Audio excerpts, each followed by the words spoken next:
It's been revealed now in a British paper, the Daily Star, that the UK is planning to get involved in the Syrian situation.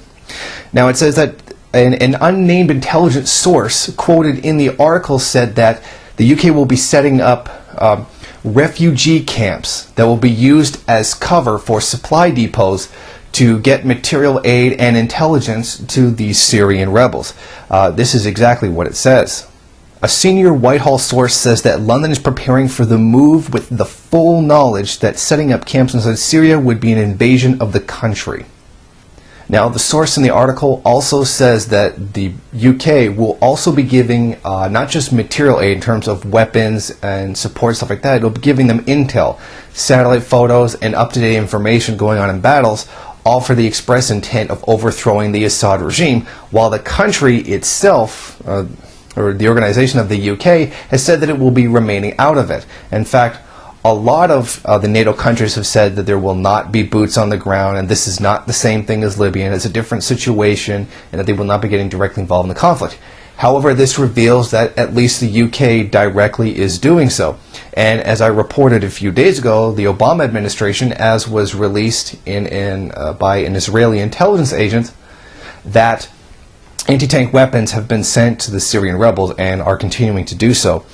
Now, some of the locations that have been mentioned as where these camps are going to be is Croix des Chevaliers, I've said that wrong, a medieval castle 25 miles west of Homs, close to the Lebanon border, Al-Suwaida on the border with Jordan, and Jazir al-Shughar near the Turkish border. Terribly butchered those names, but these are, one of these at least is a medieval castle, so it's going to be heavily fortified.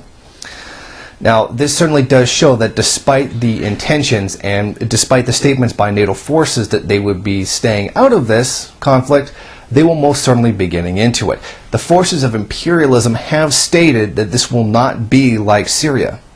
This will not be like Libya. However, it's turning out to be very much like it was with Libya. A statement that there would be no forces on the ground, and probably a situation like this will be a matter of days, not weeks, which actually turned into a matter of months.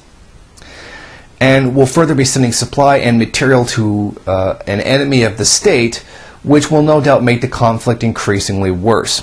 Imperialism will not be able to keep its hands out of the situation in Syria. There's far too much on the line for it.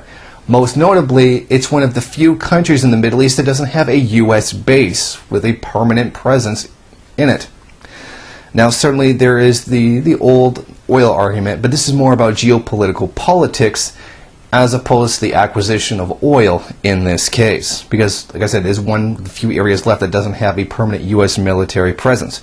So when our leaders continue to tell us that they're not interfering in Syria and they're just making statements denouncing the regime, keep in mind, they are liars.